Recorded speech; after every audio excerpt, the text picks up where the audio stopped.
Unfortunately, we are fully booked today. Only a suite room is available, but even at a discounted rate for you all. The young hostess staring at us from head to toe and said this to us with a sarcastic smile. It's clearly she is looking down on us. Then an older man appeared from the back. When I looked up, my wife, Carla, looked anxious. I want to say something, but words are hard to come by in times like these. I've been thinking a bit. I resorted to saying something quite ordinary. Carla, are you okay? Yes, I'm fine. It's not like I'm the one who's sick. She looks tired beside hospital bed. She was talking like a child, putting up a brave front. I couldn't bear to see my wife like this and turned my attention to my father-in-law lying in the bed. Just a few hours ago, we received a call that Tom Sullivan fainted due to an illness. It seems his long-standing illness had worsened. Neither my wife nor I were informed about his illness, so it hit us pretty hard.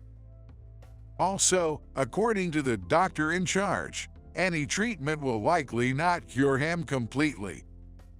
He has been informed of this and understands his condition. So all we can do for my father-in-law is to watch over him while he receives treatment in his hospital bed.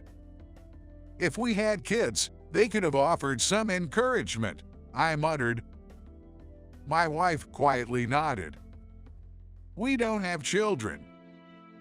I'm already 40 and Carly is 35, so having children now seems challenging. And even if we had kids, we probably couldn't show them to my father-in-law. His condition had deteriorated to that extent. Still, seeing my wife looks depressed, I couldn't stop thinking about if we had a child. Several months later, since the day when I rushed to my father-in-law's hospital room, he passed away. I managed to accept it because he was ill, but what about my wife? He was her beloved father. It can't be easy for her. That was the only thing I was concerned about. I handled various arrangements and paperwork for my late father-in-law on behalf of my grieving wife. I managed everything necessary, including the documents, wake, funeral arrangements, and contacting financial institutions. I needed to inform various parties about his passing, but I left this task to his colleagues. That's because he was a well-known consultant in his industry. I knew he was famous as a consultant for the hospitality industry, but I didn't know the specifics of his relations.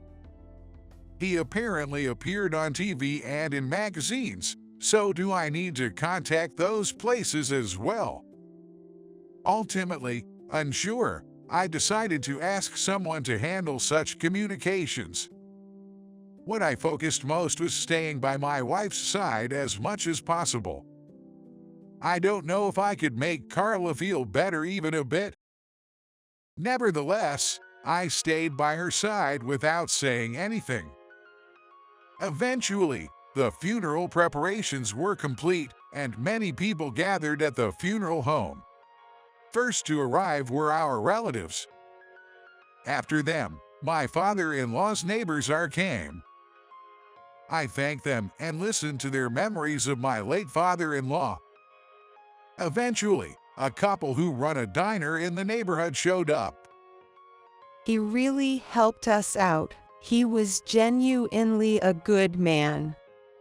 The wife began to reminisce with her warm, narrowed eyes.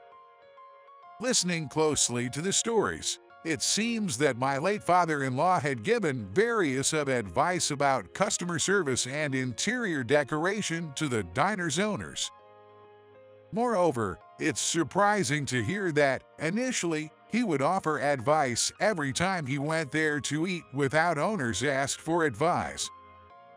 He is a professional consultant, but offering advice for free for them. Can you believe such a good deal? Apparently, The diner's couple were skeptical at first, too. However, I think that's one of his good points. Since he was giving advice so passionately, they reluctantly decided to make changes to the customer service and decoration as he suggested. Unbelievably, after it, in the blink of an eye, the diner began to thrive. After that, one after another, the mourners came to pay their respects. At first, it was just close acquaintances, but gradually, celebrities who appeared in various media started to show up here and there. Owners of popular Chinese restaurants, managers of famous hotels, media personnel, people from various industries came to attend. What struck me the most was that everyone attending the funeral praised my late father-in-law. After receiving guidance from Tom, their businesses immediately started flourishing. Their profits doubled. He had helped them. Each of the attendees said such things as they bowed their heads before his memorial. It seems that he liked helping people more than I thought. As I observed the attendees, I found myself feeling a renewed sense of respect for my late father-in-law. Everyone genuinely praised him, and not a single person had a bad word to say about him. I realized once again that my late father-in-law is truly a warm-hearted person. It seemed that Carla felt the same way. At first, Carla looks depressed, but eventually, she was wearing a soft smile. She fondly remembered my late father-in-law and talked about memories of him. And she getting to know aspects about him that even she hadn't known. Even though it was a funeral, there was a certain warmth in the air. By the time the funeral ended, it seemed like Carla had completely regained her spirit. So, I asked her again, "Hey, are you okay now?" Yeah, I realized again how amazing Dad was. And many people have contacted me and given me their contact information. I see. Dad is my pride. I wish I had known more about him sooner. In the end, several hundred people had attended the funeral. Of course, since he had appeared in the media, I had expected a considerable number of attendees, but this many were beyond my expectations. I felt proud to realize that such an incredible man was my father-in-law, while also being taken aback. Despite unexpected occurrences, the funeral went off without a hitch. With everything safely concluded, I felt a sense of relief. Especially, the best part was that Carla had been deeply distressed, felt proud of her father, and could look forward. Also, it seems that Carla has made many friends and acquaintances through his funeral. My late father-in-law had taken care of many people, and they gave their contact information to Carla. Now that the funeral is over, they are actually meeting and talking with her. In fact, when I come back from work, she told me with her smile, "Today, I met with the owner of the Chinese restaurant my dad used to go to and talk about how was her day." On another day, she cheerfully told me about a conversation she had on the phone with one of Dad's friends. Seeing Carla talk so brightly and cheerfully made me happy as well. I had been worried that she would continue to be depressed and shut herself in. However, those concerns were needless, and I'm sincerely relieved.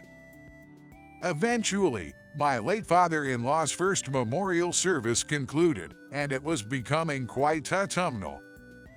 While watching TV on a day off, Carla suddenly said something like this. "I've been to this hotel before." On TV, celebrities were introducing a certain hotel. They were using commonplace words, praising the open-air bath and the fantastic view, but based on the visuals, it seemed true. However, there was one thing that piqued my interest. This hotel seems quite upscale. Why did you go there?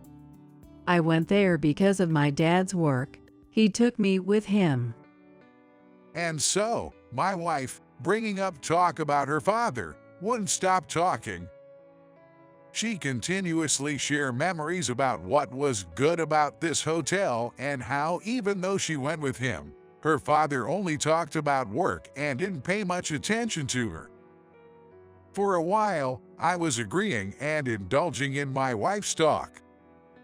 Finally, when my wife paused, I asked her unexpectedly, "Hey, our anniversary is coming up. How about we go to this hotel?" Really? I want to go. "Yeah, it's your memorable hotel, right? It's perfect timing." Saying this, my wife was overjoyed. She was excited and delighted with my suggestion like a child. Seeing her like this, I felt it was worth suggesting, even though it's an upscale hotel. It makes me happy too. Meanwhile, my wife immediately started looking up the hotel on her smartphone. The interior seems to have changed, but apparently, some parts still look same in the past. There might still be people who remember my dad. Then, you make the reservations. That way, you can talk to the people at the hotel and learn more, right? That's true. My wife clapped her hands in joy and started looking up more things.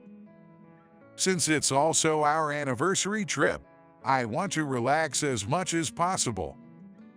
However, during this season, there would be many tourists aiming to see the fall foliage. Maybe we should avoid the peak foliage time, but if we waited too much, it won't feel like an anniversary trip. We want to go on a date as close as possible when it's less crowded. That day, we were excited talking about the trip. The trip was decided to be about a month from that day on a weekday. According to my wife, the weekends and holidays were already fully booked. My wife was disappointed, but it's more convenient for me. I told my wife I'll take paid vacation during the trip, so don't worry. And then, on the day of our anniversary trip, we just arrived and looking up the hotel, I stood frozen in front of it. It was beyond what I had imagined. A luxurious and splendid exterior that anyone would agree is a 5-star hotel. Even the guests entering and exiting were of a different class than us. Feeling ashamed for not dressing up more for the trip. However, my wife, unfazed, was casually expressing her impressions like amazing, and as expected, it's wonderful. Soon, my hesitant self was half forced by my wife, who took my hand and said, "Come on, let's go," and brought me to the reception. The inside of the hotel was also more than I had imagined. The unprecedented splendor of the interior and the appearance of the receptionists made my expectations rise even more. If it's this luxurious at the entrance, what about the rooms? My heart was almost jumping out.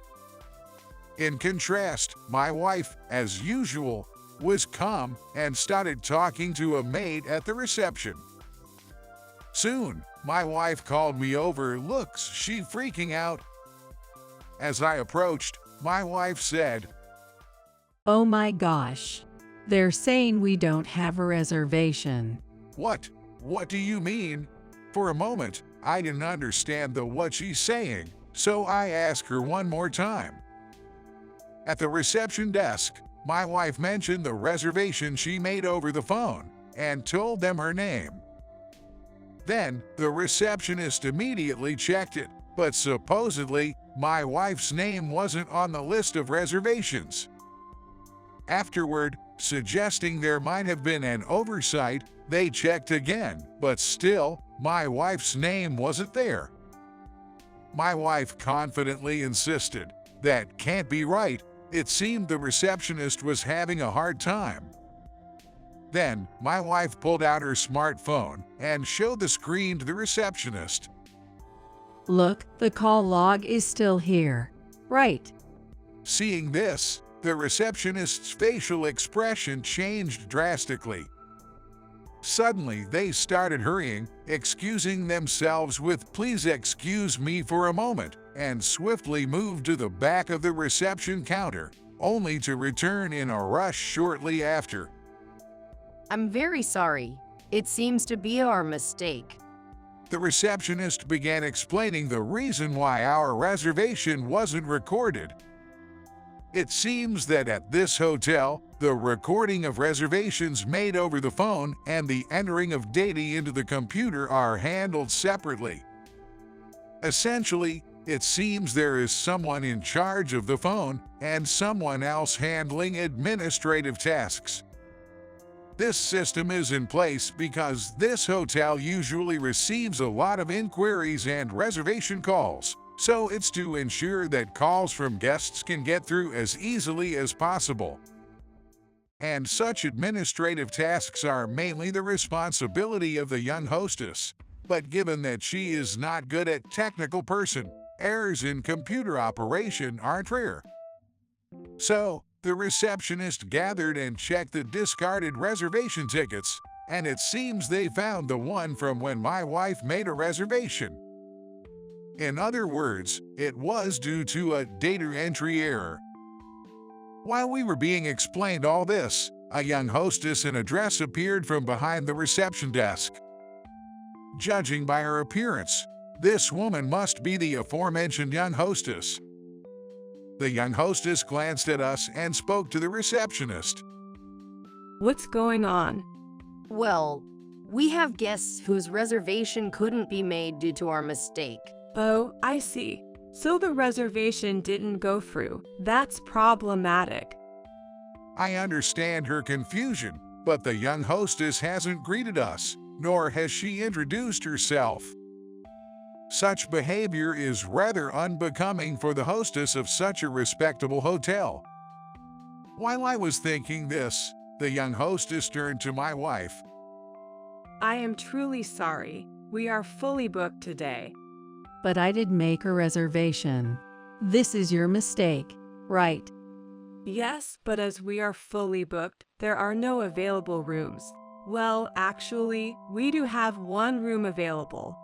Then, she scrutinized my wife and me from head to toe with a rolled her eyes and smirk, and continued in a rather condescending tone.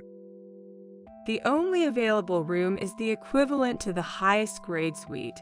There's been a mistake on our end, so we can offer it to you at a reduced price, but I still think it will be expensive for you and... Indeed, the special room of this hotel looks expensive. But since the reservation was not made due to a mistake on the hotel's part, isn't it only fair they accommodate us there?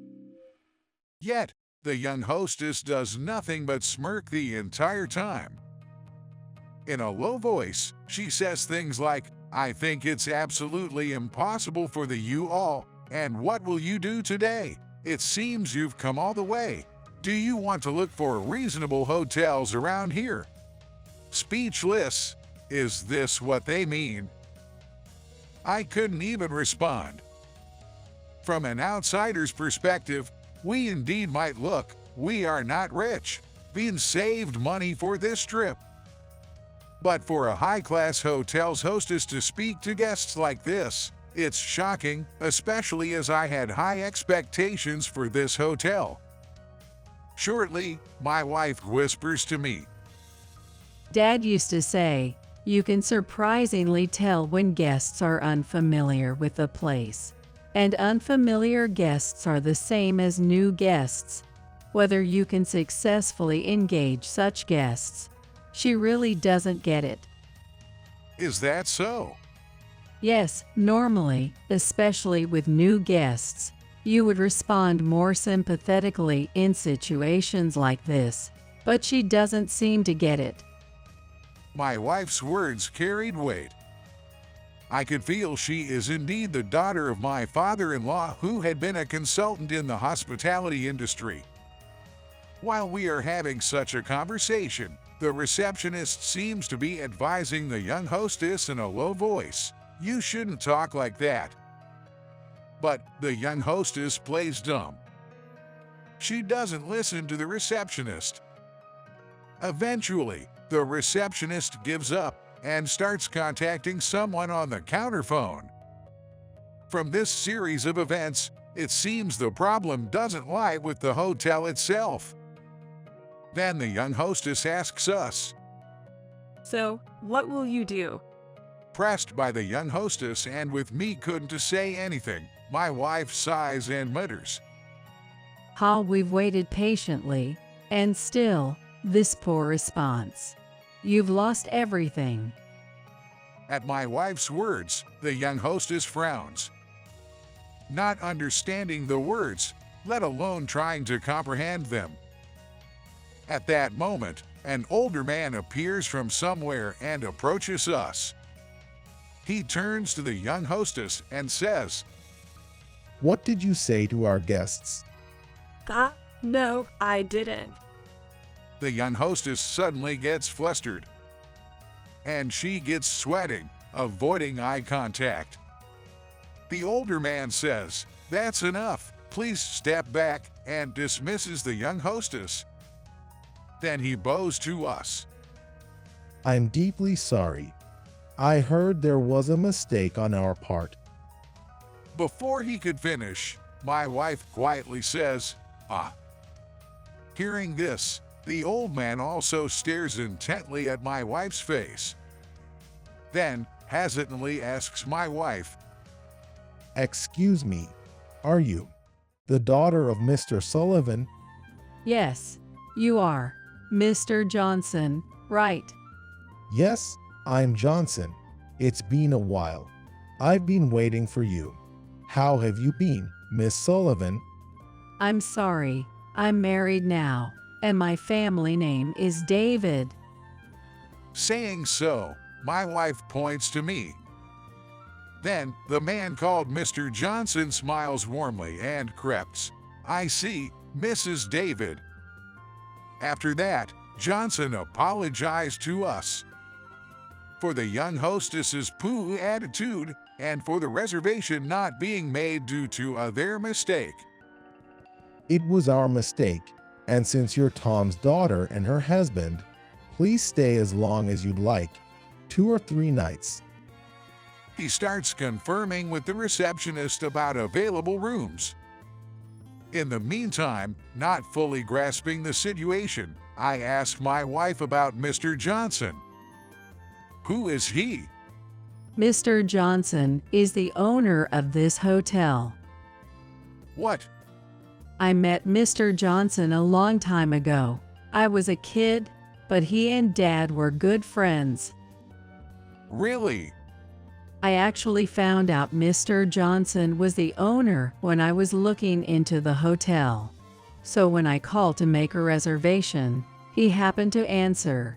Besides the reservation, we also indulged in many stories from the past. Frankly, I was flabbergasted. I was surprised that my wife knew such an impressive person, and that such a person was inviting us to stay as much as we wanted just because we were his daughter and son-in-law. I respected my late father-in-law all over again. Soon, Mr. Johnson, who was talking with the receptionist, returned to us. Then, immediately after arriving in front of us, Mr. Johnson bowed deeply again. "I am very sorry, but it seems we are fully booked today. However, the special room is available. Why not stay in the special room overseen by Mr. Sullivan?" Is that okay? I booked a regular room. "It's fine. It's a great opportunity. Please follow me." While being guided to the special room, I casually asked my wife, "So, about the supervision by my father-in-law you were talking about?"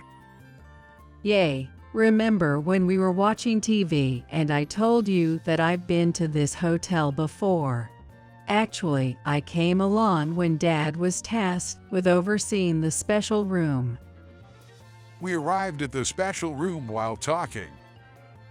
It truly was a special room. Comparing it to another hotel, it's easy to understand why the young hostess would call it a top-tier suite. Needless to say, the interior was top-notch, and the view of the garden visible from the large glass windows the moment we entered the room was breathtaking, like looking at a photograph. From the inner room, we could go directly out to the courtyard. The room was spacious, and the atmosphere was very calming. We could stay in this room for free just because my wife is the daughter of my father-in-law. Owner Mr. Johnson was just that grateful to my father-in-law, feeling so much obligation. Initially, my wife also hesitated, but since he couldn't attend the funeral, she was finally persuaded strongly by Mr. Johnson as a last resort. After that, we enjoyed to our heart's content. We also went to the open-air bath, and we explored the courtyard. We went to the buffet-style restaurant together and thoroughly enjoyed our time as a couple. Having so much fun, the bad attitude of the young hostess quickly vanished from our minds. Time flies while spending our time in such a manner. It's checkout day. As we cleaned up our room and headed to the reception, Mr. Johnson was there waiting for us. There's something I want to talk about. Could you please come to the drawing room? We were led to the drawing room. Then, immediately, one of the receptionists brought us tea. After the receptionist left the drawing room, Mr. Johnson began to talk. I am really sorry about that happened when you checked in. I never thought that such an attitude would be taken even towards Mr. Sullivan's daughter. Please, lift your face. As my wife interrupts, Mr. Johnson slowly lifts his face. He then began to sporadically explain the situation to us. It seems that in this hotel, Mr. Johnson's wife was originally the hostess. However, as she aged and it became physically straining, she decided to hand over her duties to a younger hostess. The new young hostess is Johnson's daughter-in-law, who initially worked as a maid at this hotel. However, she promoted from a receptionist to a young hostess seemed to have inflated her attitude. She gradually became arrogant, apparently starting to act superior even to other receptionists. Eventually, she started acting superior to guests as well, and there were often complaints from them. Recently, complaints from her fellow receptionists have also increased, and Mr. Johnson was thinking that it was about time to take measures. However, this incident seems to have affected him significantly, and not only Mr. Johnson but also his son seem to be angry. The young hostess is currently subdued and is starting her training as a hostess from scratch. Now, she's working as a background staff, doing the same tasks as new recruits, even voluntarily cleaning. Yet, hearing that she's the wife of his son makes one feel sorry for her. It may not end up in her being fired, but hearing that she's somewhat remorseful is somewhat relieving. Putting aside the matter of the young hostess, I am truly sorry for I was not being able to attend Mr. Sullivan's funeral. It was our peak season. It's fine. I could feel how much you haven't forgotten my father, and how much you cared for him. My wife said this with a gentle smile. My father-in-law and Mr. Johnson met during a time when something like this occurred. It was a time when hospitality was neglected and the number of receptionists who would deal with customers earnestly was decreasing. even when customers were drifting away and indifferent staff were increasing. Only Mr. Johnson seemed to think this couldn't continue. Knowing that my father-in-law was working as a consultant at that time, Mr. Johnson immediately consulted him. Then, he learned the basics of hospitality from my father-in-law and seemed to teach them to all the receptionists and staffs. Moreover, by ensuring strict compliance, they were just beginning to regain their reputation as a luxury hotel. In the end, Mr. Johnson bowed his head many times until we left. And he kept saying, "Thank you." It must be frustrating for my wife, too, that such a loved father-in-law passed away early. When we talk about my father-in-law, there are times when she sheds tears, and I can't think otherwise. But even if one leaves this world, there are people who inherit their thoughts, and I feel their thoughts are widely permeating. My wife said that it makes her happy. Thus, a year passed, and we went to visit my father-in-law's grave. Next to her, I quietly watch my wife. Being with her makes me feel happy this much. Maybe it's because she is your daughter and has inherited your way of life. Reflecting on my days with my wife, I reported such to my father-in-law,